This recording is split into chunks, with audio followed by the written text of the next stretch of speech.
हमारा पूरा ठीक 1 घंटे का अभ्यास हुआ। इसमें शिथिलीकरण व्यायाम से लेकर आसन, प्राणायाम और अंत में थोड़ा सा धारणा का अभ्यास भी अपना हो गया प्राण के ऊपर, और अनुसंधान और संकल्प से उसको पूर्णता मिली। ऐसा है लगभग 9 चरणों का ये पूरा 1 घंटे का प्राण विद्या का अभ्यास यदि हम लोग नियमित रूप से करते हैं तो हमारे जीवन में ऊर्जा, उत्साह, आनंद यह निरंतर रहेगा, उसका प्रसाद हमें प्राप्त होगा। जो पिछले 5 दिनों से जिस सैद्धांतिक चर्चा को हम कर रहे हैं उसमें 2 बिंदु बचे हैं जिसको आज हम समझ लेते हैं। कल हम इसके समापन की पूर्णाहुति करेंगे।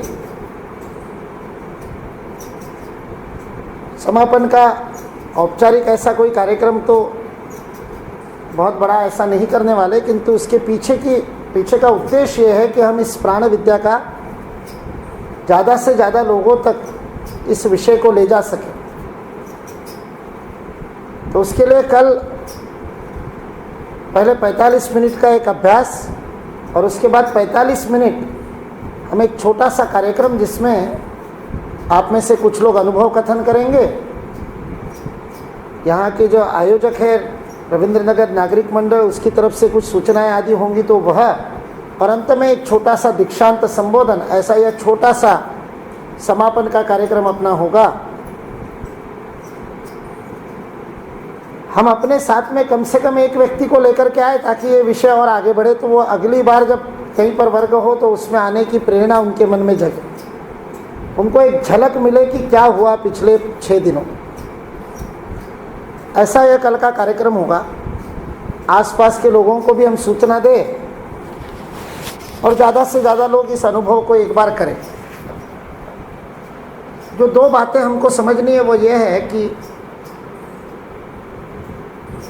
यह प्राण की ऊर्जा, व्यान प्राण जिसका भी हम अनुभव करते हैं वो, या सारे ही पंच प्राण, आन, अपान, व्यान, समान, उदान, यह लगातार कार्य कर ही रहे हैं। ऐसा नहीं है कि जब हम नमस्कार मुद्रा में हाथों को पास में लाते हैं तब उनको स्पंदन महसूस होते हैं, तब व्यान प्राण काम करता है। आप अभी बैठे, व्यान प्राण काम कर रहा है। आप अभी बैठे, प्राण, अपान, समान सब काम कर रहे हैं। सारी सृष्टि में, जगत में प्राण कार्य कर ही रहा है।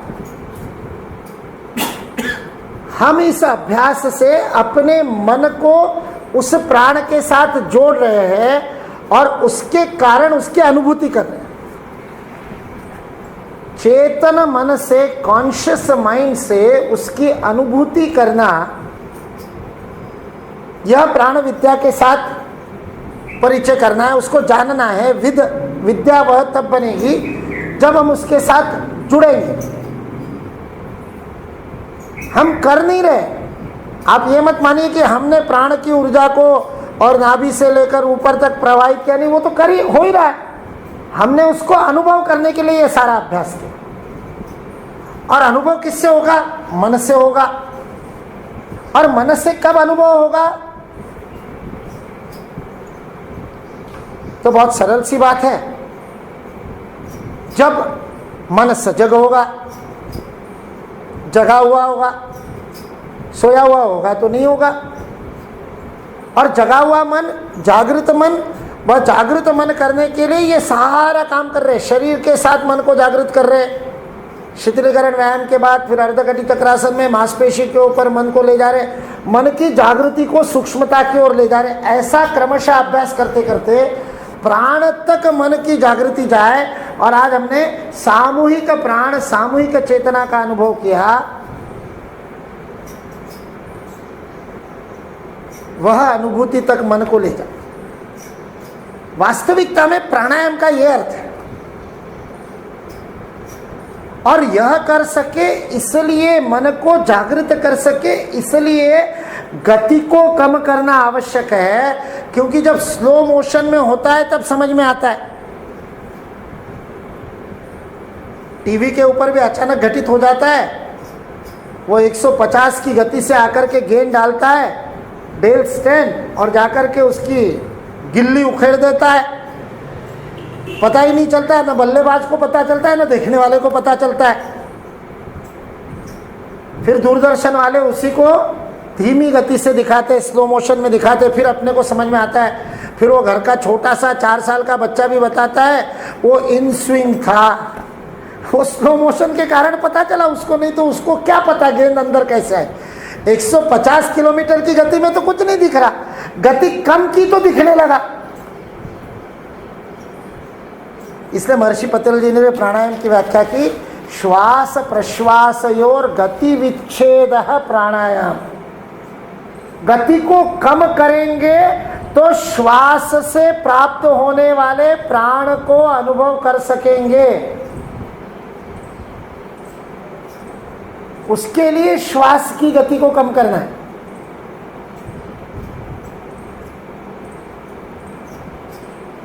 इसलिए गति को कम करना और दूसरा संतुलन से करना।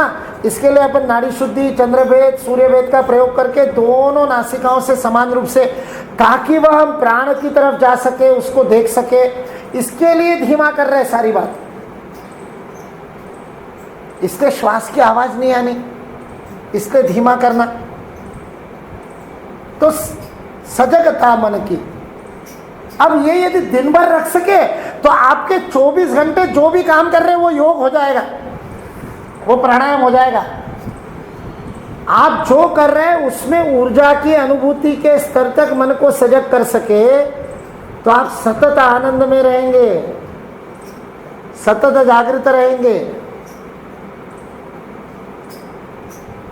और दूसरी बात जो इस सैद्धांतिक चर्चा में जो आवश्यक है, जिसका आज हमने थोड़ा सा अनुभव किया, भले ही सूचना के कारण क्या हो, लेकिन वह स्वयं से भी अनुभव होता है, वह है सामूहिक चेतना, सामूहिक प्राण।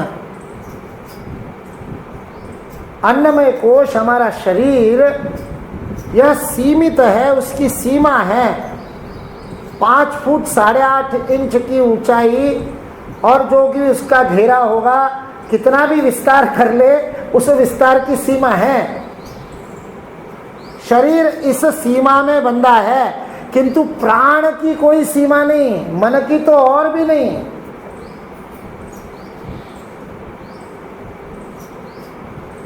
वास्तविकता में हम जो प्रार्थना में कह रहे, प्राण सेदम वशेत सर्वम, सारे जगत में व्याप्त उस प्राण के साथ अपनी चेतना को एकाकार किया जा सकता है और सारे प्राण का अनुभव, एकत्व का अनुभव किया जा सकता है।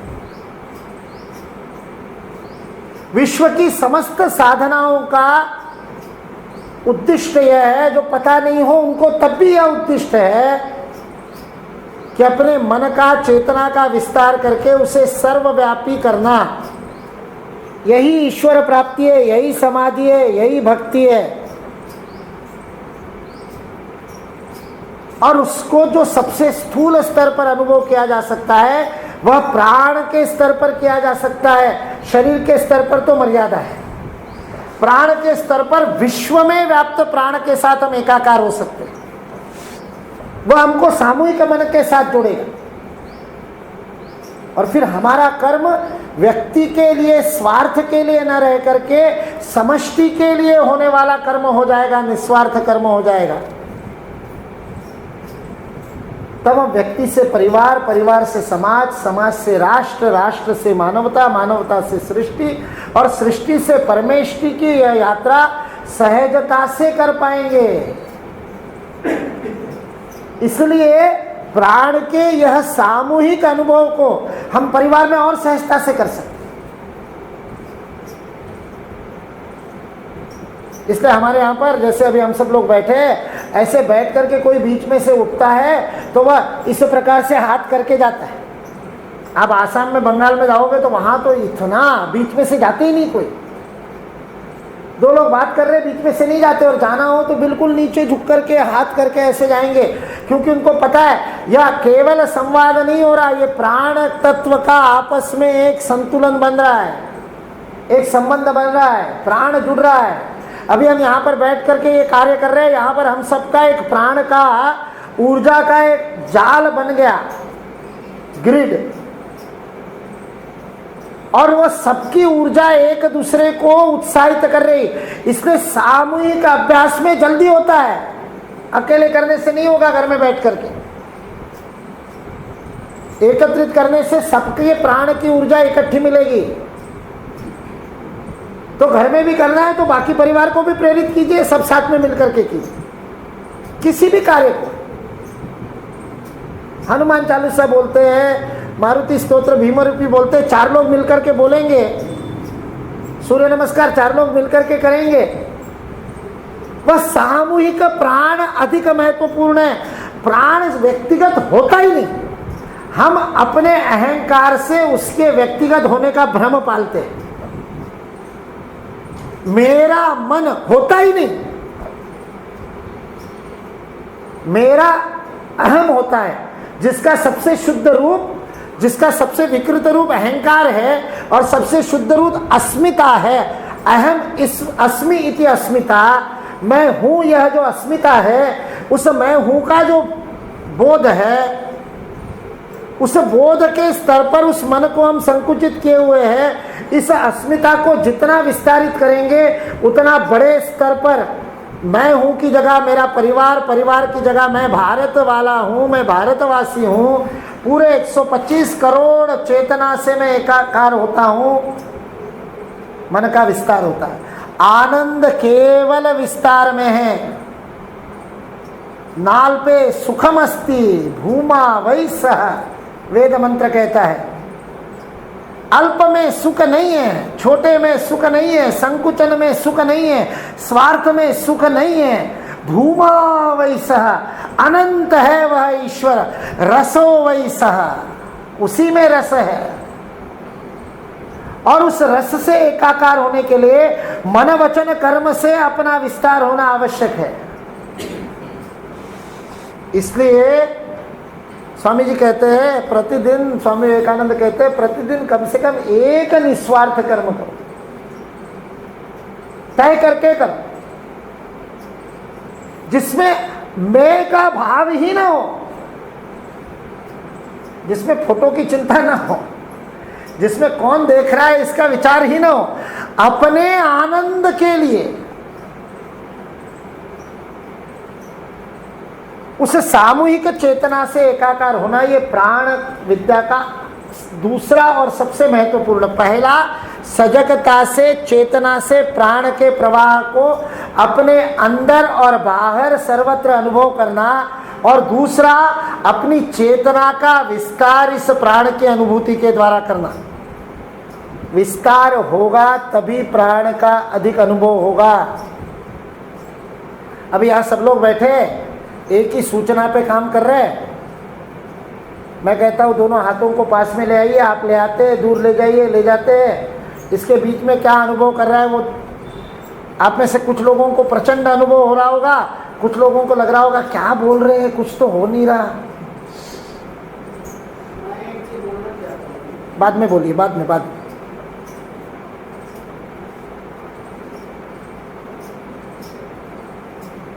तो उस ऐसे अनुभूति अलग अलग क्यों होती है? क्योंकि सजगता की स्थिति अलग अलग है और मन के विस्तार की स्थिति अलग है। अभ्यास से सजगता बढ़ेगी, मन का विस्तार बढ़ेगा, अनुभूति की प्रगाढ़ता बढ़ेगी, सघनता बढ़ेगी। ऐसा कोई नहीं है जिसको अनुभूति हो नहीं रही, अनुभूति प्रत्येक को हो रही, उस अनुभूति के साथ जुड़ नहीं पा रहे। जुड़ने के लिए सजगता चाहिए, सजगता के लिए अभ्यास चाहिए। अभ्यास से केवल काम नहीं चलेगा। महर्षि पतंजलि ने 2 बातें कही योग के लिए, और वही 2 बातें भगवान श्री कृष्ण ने भगवद गीता में की। अर्जुन ने पूछा, इतनी बड़ी बड़ी बातें बता रहे हो, इतना सब कुछ बता रहे हो, आत्मा के अमरता की बात बता रहे हो, सब कुछ बता रहे हो, लेकिन ये सब समझ में तो आ रहा है लेकिन होता नहीं ना, मन एकाग्र नहीं होता। वो कहता है मन को निग्रह करना बड़ा कठिन है। अपने मन की बात कही अर्जुन ने। मनो दुर्निग्रहम चलम, इस मन को इकट्ठा करना बड़ा मुश्किल है। अर्जुन ने कहा वायोरिव सुदुष्करा, वायु को कब्जे में करना जैसा है उतना कठिन है। कृष्ण ने कहा बिल्कुल ठीक बात कही। सामान्यता तो भगवत गीता में अर्जुन की हर बात को काटा है कृष्ण ने, हथौड़ा ही मारा है, लेकिन यहां पर भगवान श्री कृष्ण कह रहे बिल्कुल ठीक कह रहे हो, असंशयम महाबाहो, इसमें कोई शंका नहीं महाबाहो अर्जुन, हे बलिष्ठ अर्जुन, इस बात में कोई शंका नहीं। मनो दुर्निग्रहम चलम, मन का निग्रह करना अत्यंत कठिन है क्योंकि मन चलायमान है। कोई संशय नहीं इस बात में, बिल्कुल ठीक कह रहे हो। लेकिन अगले वाक्य में भगवत गीता के उस श्लोक में अगले पंक्ति में भगवान श्री कृष्ण कह रहे अभ्यासेन तु कौन्तेय वैराग्येन च गृह्यते, अभ्यास वैराग्य से होगा, अभ्यास वैराग्याभ्याम, इतना सा दो शब्दों का सूत्र है पतंजलि का, अभ्यास और वैराग्य, इससे होगा। अभ्यास यानी क्या? बिना किसी खंड के नियमित नित्य बिना चूके लंबे समय तक मन को प्रसन्न रखते हुए किसी कर्म को करना। सतु दीर्घ काल नैरंतर्य सत्कार सेवितो दृढ़ भूमि, संकल्प के साथ दीर्घ काल तक बिना रुके एक दिन का भी खंड पड़े बिना रोज करना, नियमित करना, आनंद से करना, जबरदस्ती नहीं करना। सत्कार सेवितो, सत्कार के भाव से, सम्मान के भाव से, आनंद से, दृढ़ भूमि, संकल्प के साथ कितना करना? इसकी व्याख्या करते समय शंकराचार्य कहते हैं कितना करना, वो कहते हैं कम से कम 12 साल कर लो, बिना एक दिन भी चूके कम से कम 12 साल कर लो तो एक तप हो जाएगा। और ऐसे 12 तप एक जीवन में कर लो, ज्यादा नहीं, 12 साल का एक, किसी एक संकल्प को बिना चूके 12 साल करना, ऐसा एक तप, ऐसे कम से कम 12 तप, कम से कम है ये। फिर किसी गणित के विद्यार्थी ने कहा 144 वर्ष की तो आयु ही नहीं है, तो 12 कैसे कर लेंगे? और समझ में आने तक 20, 25, 50 साल तो चलेंगे। तो ये कहा है कि एक के बाद एक करो, एक साथ 5 संकल्प ले लो, 6 संकल्प ले लो, 10 ले लो, 12 ले लो, तो 12 साल में ही 12 निपट जाएंगे। बिना चूके करना, एक दिन भी चूक गए तो शून्य पे आ जाएगी गणना, फिर 1 से शुरू होगा, फिर वहां से 12 साल बिना चूके, ऐसा अभ्यास। और दूसरा वैराग्य, शब्द ही ऐसा लगता है कि क्या बोल दिया, वैराग्य। लोग कहते हैं आपके लिए तो ठीक है, आपने घर बार छोड़ दिया है प्रचारक को, हम तो गृहस्थी है, हमको तो अपने परिवार की चिंता करनी है, घर है, परिवार है, बच्चे है, नाती पोते है, सबके साथ मन जुड़ा हुआ है। वैराग्य कहाँ से होगा? राग और द्वेष से बंधे हुए हैं, उसने ऐसा किया, उसने ऐसा नहीं किया, गांठें मन में बैठी हुई है, किसने कब कहा था, वो सारी गांठें लेकर के बैठे। वैराग्य कहाँ से आएगा? आएगा, बहुत सरलता से आएगा। कैसा आएगा? वैराग्य का अर्थ है मन का विस्तार, बाकी कुछ नहीं, कुछ छोड़ना नहीं है। मैं से मेरे परिवार तक पहुंचे ना, परिवार से समाज तक, समाज से राष्ट्र तक, इतना तो फैल सकते हैं। इतना विस्तार दे दो तो आगे सृष्टि के साथ और परमेष्टि के साथ एकाकार हो जाएंगे। मन में वैराग्य तब आएगा जब निस्वार्थ भाव से कुछ करें। इसलिए आज हमने सामूहिक प्राण का अनुभव करने का प्रयत्न किया। सब लोग शवासन में पड़े हैं, सबको एक साथ अनुभव करना, ये वैराग्य की ओर जाना है। इससे अभ्यास जितना होगा, वैराग्य जितना होगा, उतनी अनुभूति की प्रगाढ़ता होगी, उनको इसमें करंट मिलेगा।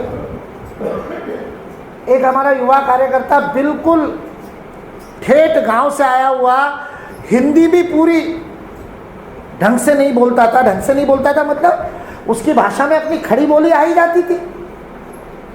गांव से आया था और गर्व से, पढ़ाई में कोई आगे नहीं, धक्का देते देते जैसे तैसे ग्रेजुएशन किया। लेकिन जब उसने ये प्राण विद्या का अभ्यास सीखा, नियमितता से किया, 6, 7, 8 महीने बाद एक बार आकर के मेरे को कहता है, भैया ऐसा हो रहा है, ठीक है कि नहीं बता दो, कुछ गड़बड़ तो नहीं कर रहा मैंने कहा क्या हो रहा है? वो कहता है दीवार के पास हाथ ले जाता हूँ तो ऐसा लगता है दीवार के अंदर के प्राण भी अनुभव कर सकता हूँ। अपने कपड़े पहनता हूँ तो कपड़े पहनते समय कपड़ों में करंट का अनुभव होता है, प्राण का अनुभव। करंट मतलब झटका लगने वाला नहीं, बिजली वाला नहीं, प्राण की ऊर्जा। कहे अभी मैं खड़ा हूँ, शर्ट पहन रखा है मैंने, मुझे मेरे शर्ट और शरीर के बीच में प्राण की अनुभूति हो रही है। मैंने कहा बहुत बढ़िया, तूने बड़ी श्रद्धा से अभ्यास किया, नियमित अभ्यास किया। ऐसे में सैकड़ों उदाहरण बता सकता हूँ। नियमित अभ्यास करने वालों को प्रचंड अनुभूतियां आती है। ये प्राण विद्या के परिचय का प्रारंभ है। इसके आगे की अनेक सीढ़ियां हैं, लेकिन बिना अभ्यास के नहीं होती। पिछले बार जब प्राण विद्या परिचय शिविर सत्र वर्ग लिया था तो उसके अंदर कुछ चिकित्सा के छात्र आए थे। उनमें से एक छात्र ने अभी तक आज तक नियमित अभ्यास रखा है, एक दिन का भी खंड किए बिना। अब वो आगे की विधि सीखना चाहता है। मैंने कहा 6 महीने जिस दिन पूरे हो जाएंगे उस दिन आना मेरे पास। एक दिन भी चूक जाए तो उस दिन फिर से शुरू कर देना गिनने को। जिस दिन 6 महीने पूरे हो जाएंगे एक दिन भी बिना चूके। अभी तक कर रहा। अभी 7, 8, 10 दिन पहले शादी हुई, अब खंड पड़ गया हो तो पता नहीं, लेकिन अभी तक तो कर रहा था। 6 महीने का अभ्यास कोई नियमित कर लेगा तो उसको आगे की सीढ़ी सिखाई जा सकती। इसलिए नहीं कि मैं सिखाऊंगा नहीं, इसलिए कि उससे पहले सीख ही नहीं सकते। पहले सीढ़ी में स्थिर होने के बाद ही अगली सीढ़ी तक सीख सकते। और ऐसी कम से कम 5 सीढ़ियों तक तो मैं आपका सहयोग कर सकता हूं। उसके आगे अपन साथ में किसी और को ढूंढ लेंगे। लेकिन उसके लिए नियमित अभ्यास करना और वैराग्य के लिए मन का विस्तार करना। तो वो वैराग्य का विस्तार कल से करेंगे। कल समापन में अपना वैराग्य मतलब अपनी इस आनंद को कितने ज़्यादा लोगों के साथ हम बांट सकते हैं, ये वैराग्य हुआ ना, मन का विस्तार। तो उसको बांटने के लिए अपने साथियों को, सहकर्मियों को, अपने पड़ोसियों को कल के समापन सत्र में ले आइए। समय वही होगा 6 से 7:30। अपने साथ आए तो अभ्यास को एक बार अनुभव कर सकेंगे। साथ नहीं आ पाए तो उनको 6:30 तक आने को कहना, ताकि समापन में अनुभव को सुन सकेंगे, अंतिम बात को सुन सकेंगे। ऐसा अपन कल इस सत्र का समापन करेंगे। यहाँ समर्पण की पेटी रख दी गई है। स्वेच्छा से जो अपना समर्पण होगा, हम मंदिर में बैठे तो वो समर्पण हम कल सत्र के अंत में अपने मन के अनुसार दीक्षांत के बाद में करेंगे। आज सूचना इसलिए बता दी कि हम लोग उस तत्परता से आ सके। किंतु सुबह सुबह, क्योंकि सुबह सुबह आते हैं तो खाली हाथ आते हैं। बहुत सारे समझदार लोग मोबाइल आदि भी नहीं लेके आते। अच्छी बात है, नहीं लाना चाहिए ताकि मन इधर उधर ना जाए। इसलिए मैंने कल की ये 2 सूचनाएं दे दी। प्रार्थना से समापन करें। सर्वे भवन्तु सुखिनः, सर्वे भवन्तु सुखिनः, सर्वे सन्तु निरामयाः, सर्वे सन्तु निरामयाः, सर्वे भद्राणि पश्यन्तु, सर्वे भद्राणि पश्यन्तु, मा कश्चित् दुःखभाग् भवेत्, मा कश्चित् दुःखभाग् भवेत्। ओम शांति शांति शांतिः।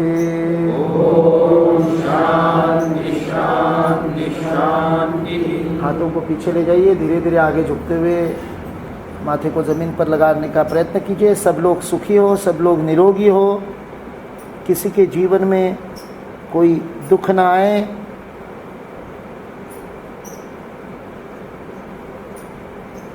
धीरे धीरे ऊपर उठिए, दोनों हथेलियों को खोलकर एक दूसरे पर मलिए, अपने बंद आँखों का स्पर्श कीजिए, चेहरे को सहलाते हुए हाथों को नीचे छोड़िए, अंदर आते प्रकाश का अनुभव करते हुए धीरे धीरे आँखों को खोलिए। कल समापन सत्र में 3 या 4 लोगों का अनुभव कथन भी होगा, तो हमारे में से कुछ लोग यदि अनुभव अपना सबके साथ बांटना चाहते हैं तो वो जितेंद्र भैया से अभी संपर्क कर लेंगे।